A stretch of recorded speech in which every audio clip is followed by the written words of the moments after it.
Hi, I'm Brian Moody with Edmunds.com here at the 2009 Consumer Electronics Show. You know, every year CES is all about the big names in aftermarket car audio. Brands like Kenwood, Clarion, and Alpine are all here. But there's also a large presence by automakers like Ford and Toyota. In fact, Ford showed their sync system here first, and now they have an updated version. But to help us figure out all the automotive highlights is our senior technology editor, Doug Newcomb. Doug, what did you find? Well, Brian, you mentioned sync. Let's take a look.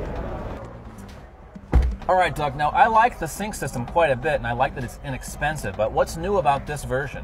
Well, I like sync too, Brian. What's cool about the latest version of it is you can get directions and traffic information even if you don't have an onboard navigation system.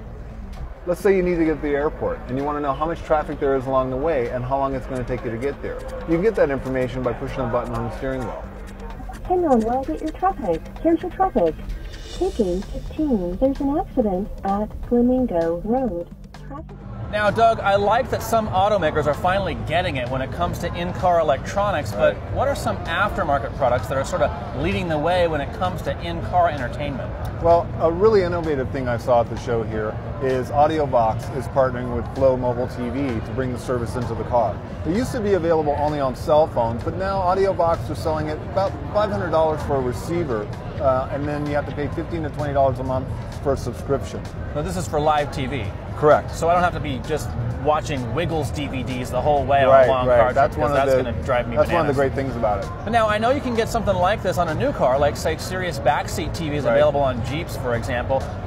What about this? Does it only have 3 channels like the Sirius system? No, that's one of the differences between this system and system like that. They haven't finalized the channel lineup, but they're saying like 15 to 20 channels. And it's going to be things like MSNBC, Comedy Central, ESPN, a lot of stuff that you would get on cable or satellite. Yeah, that's cool. I like that better. The last couple of years, the car stereo aftermarket has been all about iPod integration, and Alpine has offered some of the best solutions available.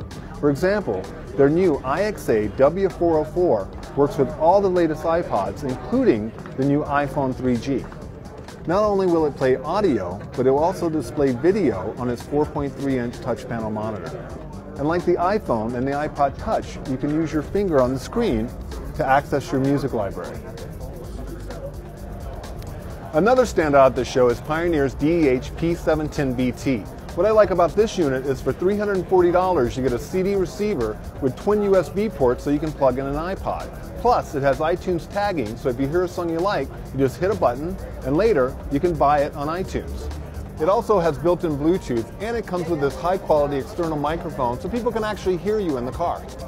If you want iPod and iPhone integration in your car, but you don't want to replace your head unit and your car has an aux-in jack, there's Griffin's TuneFlex. It's a flexible and adjustable steel arm that plugs into a cigarette lighter and also has a dock for an iPod or an iPhone. It also comes with a steering wheel remote so that you never have to take your hands off the wheel. One of the coolest things we saw at the show was the Clarion Mind. It's a portable navigation system with an internet connection so you can access Google Maps for directions and information.